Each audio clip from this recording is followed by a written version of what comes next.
Today, we're going to cover off on a foolproof recipe to obtaining someone's undying love, to get someone emotionally addicted to you and invested in you for the long run. Now, the thing with this recipe, you can use it on multiple people, and once you put in the groundwork, it's pretty low maintenance, which makes it even more frightening. I just felt like we really connected. Like we could just have so much fun together. He gave me so many compliments. I felt really good about myself. And it was like, this is someone I really want to be around. Perfect. When I tell you perfect, perfect. Okay. Something you read in a fairy tale. He was perfect. It's almost like he worshipped me, but it was all a game. And then he would just wouldn't answer my messages. And it was like, he wanted me when he wanted me. I felt used because I had lost my virginity to this person, so I felt used. I felt like he got what he wanted and then he left, and then like everything was a lie and he didn't really mean the things that he had said. Then he came back like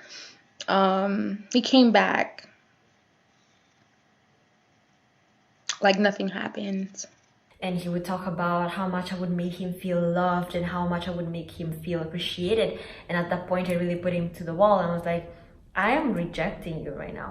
After my last video, a lot of people were asking, why do you know so much about toxic mind games? And it's because I did extensive research on them for my book, The Game of Desire, which is all about influence, the science of connection, and psychology. If you're also interested in learning about this topic area, my book is an incredible resource. And might I just say, it has 5 stars on Audible and over 500 reviews. So that's a really great place to learn about influence and how to use it for positive and avoid the negative. You can also just search the term dark psychology on Audible and a bunch of different options will show up and you can start your research there as well. And if you do not know what Audible is, I'm about to put you on some game. Audible is the largest resource of audiobooks on the entire planet, and they also have incredible other tools like audio fitness programs, Audible Originals. And if you do not have an Audible membership, I've been a member for 4 years, you're actually in luck, because right now Audible has locked in a price of $6.95 a month for 3 months. That is less than half of what I, for example, pay for my Audible membership. And in addition to this crazy price you're getting, you're also going to get 1 audiobook and 2 Audible Originals for free. And to capitalize off of this offer that I wish that I could, you're gonna go to audible.com/shanbooty, or if you are in the US, simply text shanbooty to the phone number 500-500. Once again, you can go to audible.com/shanbooty, or my US peeps, just text shanbooty to the phone number 500-500 so you can start listening, learning, and getting up on some game. Dennis theory. And if you're watching this video thinking, hold on a second, is that not that one thing from that one show? Absolutely. Dennis theory was a joke made by a fictional character named Dennis in a TV show called It's Always Sunny in Philadelphia. But in truth, it is dead smack on. And when you really break it down, you can see how this formula is used in several different areas of life. The true power in knowing the recipe for Dennis theory is not in copying and pasting it to your own life, but in being able to spot the warning signs when people are trying to engage in this kind of relationship with you. That way you can press the stop button and either do one of 2 things. You can exit that situation before it gets ugly for you, or you can address that ugly dead on with somebody else. Because the truth is, not everybody who plays toxic mind games does it because they are a masterful manipulator who want to get the best out of people in the worst possible ways. Yes! Sometimes this is just literally how people learn to love and they don't know any better, and that is where you can come in to teach them. But the first step of teaching is acknowledging that what they're doing right now isn't working. So with that being said, let's get into Dennis theory. The D in Dennis theory stands for demonstrate value. And if you are a fan of pickup artistry like I am, you know demonstrate value is a foundational principle that guides pretty much all initial interactions. You want to get together with somebody and almost immediately find a way to make yourself indispensable, interesting, or worth having around. And so demonstrating value might be making someone laugh, teaching them something new, making them feel like they have to win your approval over. It's creating some type of dynamic that makes you someone that they want to be around. The E in Dennis theory is to engage physically. I actually want to adjust that to engage in an investment, because it's not necessarily about having sex really quickly per se, but getting someone to do something that for them is a sign of intimacy. Getting someone to do something that makes them feel like now I have to see an ROI, which is a return on their investment. So yes, for some people, giving it up really quickly makes them feel like, well, I want to make sure that I can justify this action by staying in this relationship longer, so it will cause them to fight longer through some bullshit. Or on the flip side, for some people, they don't really care about that. And so for them, making a financial investment might be that thing that causes them to stay in a relationship longer. Introducing them to family, friends, or maybe their kid might be that thing that they do that makes them feel like, well, I've done this, so now I have to try to make this thing work a little bit longer. Yes, when you engage physically with someone, there is a chance that you guys can create a pair bond through the release of oxytocin, which again might give you that extra boost of connection. But I also think this can be done again through other means. For example, I got into a relationship in my 20s once where the person demonstrated value for me immediately. I was going through a really hard time in my career, in my personal life, and in my pursuit of purpose, and they came in and they acted almost like a career mentor for me. A really hot career mentor was somebody I was attracted to. And instead of engaging physically right away, what they did, which is actually way more meaningful, is they engaged me financially. They had me make a financial investment into them that I wouldn't ordinarily feel comfortable making. And after I had done that, I actually ended up staying in the relationship so much longer, trying to justify why I would do such a stupid thing.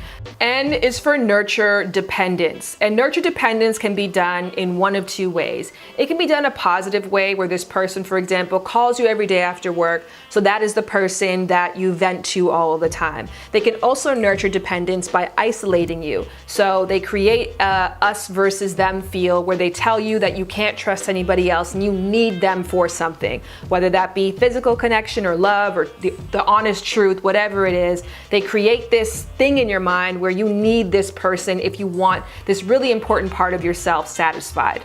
The next N is where things start to get really dark, and if you've been through this before, it's where things will start to get very familiar for you. N is for neglect emotionally. Neglecting someone after you have made yourself seemingly indispensable to them by fulfilling a need that only you can fulfill works marvelously in two psychologically awful ways.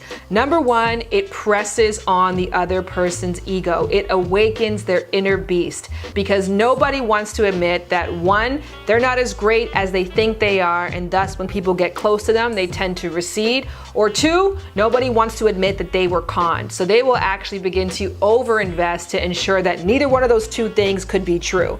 The second way that it works really well is that it creates that inconsistent reward. And as I've said many times, nothing creates an addiction like an inconsistent reward, especially after you have programmed somebody. There was this experiment they did with rats, a maze, and a lever that provided food. So for a number of days, they would have the rat go through the maze, and if they pressed this lever, food would come out. And then the rat would go about its day, explore the maze some more, and if it was hungry, it would go and get food. However, in some cases, after the rat was conditioned to believe the lever provided food, they started to make it so the lever only periodically provided food. And in those cases, they would find that the rat would not be interested in doing anything else other than sitting there and pressing that lever. I'm not sure if rats sit. Standing on its two little legs and pressing that lever the entire time. This again goes to that whole slot machine approach. If you get a reward sometimes, you're more likely to sit there for majority of the time. Versus if you get a reward when you need it, you can then focus on other activities and thus won't find yourself in that addictive pattern and cycle. So by neglecting periodically and pulling back once they've created that pattern in your mind, it's actually going to cause you to obsess even more of getting that person's approval again. And usually when things get to that neglect phase, that is an indicator that the person is starting to see other people. I is for inspire hope. In translation, this is the What are you up to? Text after it's been 5 days of not hearing from that person. And here is why hope in this particular moment in time can be so powerful. The person who is being Dennised on is raw. Now, the risk and reward center of their brain is completely lit up by this interaction. Their ego is clawing for some type of explanation as to why this is happening. And in some cases, your survival may even feel at risk because the other person presented themselves as a need, someone that you need in your life. So when they saunter back over, the littlest bit goes an extremely long way. And the final component in the Dennis recipe is S for separate entirely. And in some ways, that's kind of what I just did to you. Yeah, I left you for so long that it is now nighttime outside where I am. In actual truth, what happened is I was editing the video and I noticed that it was out of focus and it was bothering me, so I didn't want to bother you. So I decided just to go ahead and start to record again, hence the inconsistency. And somebody who is doing Dennis theory on someone else will not do what I just did. They will not explain why there was a lapse or why there has been massive inconsistencies. They will just leave you ghost altogether. And then that leaves the perfect appetite for a sequel because now you are left wondering why, what happened. And so if they decide to pop up and re-engage you in the Dennis cycle all over again, you are primed for the course. So that is it. That is Dennis theory broken down into bits. If you enjoyed this video and like topics like these, I highly suggest that you get an Audible membership so you can start listening to a lot of content about dark psychology, not to mention any other audiobook basically on the planet, which will all be at your fingertips when you sign up for an Audible free trial. But here is the best part. For a limited time only, Audible is offering the price of $6.95 for 3 months, and that is less than half of what a membership usually costs. And in addition to that, you still get your 1 free audiobook and 2 Audible originals as a sign-up bonus. And if this sounds intriguing to you, I urge you to go to audible.com/shanbooty, or for those of you in the US, text the word Shanbooty to the phone number 500-500. And after you sign up for your Audible membership, because it will take you no time at all, go down to the comment section. Let's have a discussion on Dennis theory. Actually, as I was making this video, it occurred to me that Dennis theory is sort of what a lot of contract workers do. If you've ever had your bathroom or floors redone, you know what I'm talking about. The contractor will sell you on this beautiful dream. They will get you to invest some money. They will start the job to a space where you can't technically fire them, and then they'll just start showing up less and less frequently. But I want to hear from you right now. Have you ever experienced something like this in a relationship? Have you heard of it before? Do you think that it holds weight? And finally, do you recognize that you perhaps have been guilty of doing this to someone else?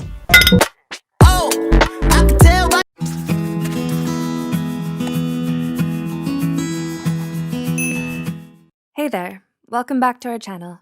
Your love and support help us further our mission to explain our everyday psychology. So let's begin. What does it mean to be manipulative? Manipulation means to control, change, or warp the behaviors or perceptions of others. It involves the use of deception and underhanded methods to achieve personal aims. Thus, there is often a negative connotation because it's considered to be exploitative and cunning. Have anyone in mind? Let's take a step back and go through some of the signs of a manipulative personality. Here are 8 signs of a manipulative person. 1. They instill self-doubt in others. Has someone made you second-guess yourself often? It also counts as a manipulative behavior. This is because doubt affects an individual's self-confidence. Having low levels of self-confidence potentially makes the individual more susceptible to further manipulative tactics. It could also be perceived as manipulating a person to feel bad about themselves. In return, it makes the manipulator feel good in knowing that they have succeeded in holding power over the individual. 2. They're experts at guilt tripping. If you've ever done something because you felt bad about a situation, you can probably understand how guilt can be used to manipulate. If not, let's break it down. Guilt tripping is a form of emotional manipulation. Guilt can be a strong factor in getting someone to act in a specific way as well. It manipulates the individual to be in a submissive position, as they feel that they have to do as instructed to be free of that guilt. Thus, manipulators sometimes use guilt to hold power over their victims. 3. They take advantage of kindness. Ever heard of being too kind for your own good? Well, be careful, because you are ripe for the picking by manipulators. They're quick to exploit your kindness to their own advantage, which is also a form of emotional manipulation. A kind individual often wants to offer their help to those who need it. However, manipulative people tend to exploit that because help will be given to them out of goodwill. The one thing to notice is that they usually do not return the favor when you need their help. 4. They spread false information on purpose. How does false information relate to manipulative behavior, you ask? The thing is, it can affect an individual's perception of various matters or about a person. The manipulation begins with a circulation of false information as an attempt to get people to view things in a certain way. By doing so, the manipulator can gain more control in achieving their desired outcome because they've manipulated people into thinking the same way. 5. They never take the blame. We all respect those who take responsibility for their actions, right? Unfortunately, that's not the case with manipulative people. They'll always try to shift the blame to someone else if possible, and sometimes manipulate people into thinking that they're the victim instead. The common narrative that they follow is that the problem is usually never with them, but always with someone else. 6. They're good at hiding their manipulative traits. Ever seen a manipulator with a signboard around their neck? They excel in the art of disguise. This is what makes them even more potent. Manipulators are aware of the consequences of being caught, so they use discretion as a tool to reap the benefits of their manipulative tactics for a longer period of time. Through subtle manipulation, they bend situations to their advantage without having to expose their true selves. It often makes their manipulation less noticeable, which helps them maintain their facade. 7. They feign ignorance. This usually ends up as a last resort when a manipulative person is being confronted. Depending on how well they act and lie, feigning ignorance can potentially help them get out of a sticky situation by confusing the other party. They make people question their own judgment. Best to be aware, right? This tactic also allows them to continue their personal plans and exploits. And 8. They make their tactics seem normal. If it's the norm, how can it be wrong, right? As people tend to accept the norm most of the time, manipulative people will always try to justify their tactics. Making it seem normal helps to justify their actions and mask their true intention. It helps them prove to others that their actions are correct and their behavior is appropriate. The scary part is that many people end up falling prey as they feel it is right. So, how many of these signs have you noticed in people you may have met before? Or perhaps you see yourself having some of these manipulative traits. Although this article explains only 8 signs, there could be more ways of manipulation out there. It's important to be vigilant and aware in case someone's trying to manipulate you.